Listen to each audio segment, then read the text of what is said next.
Magandang araw sa inyong lahat at welcome sa aking channel.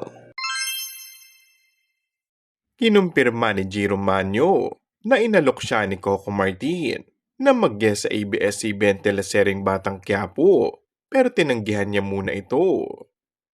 Ayon sa former child star, hindi pa raw siya handang bumalik lalo't sumasailalim pa siya sa treatment mula sa ipinagbabawal na gamot.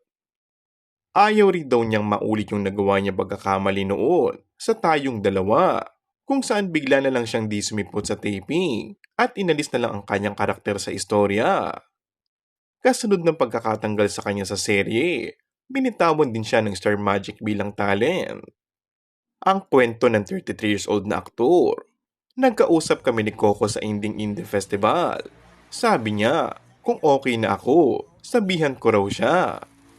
Nagpapasalamat din daw siya kay Coco dahil hanggang ngayon ay kinakamusta siya palagi at sabihan umano siya kapag handa na ito.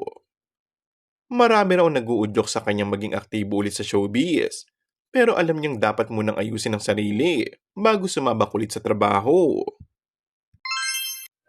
And that's all for our today's video. Kung bago ka lang sa aking channel ay mag-subscribe at pindutin na rin ang notification bell. Maraming salamat!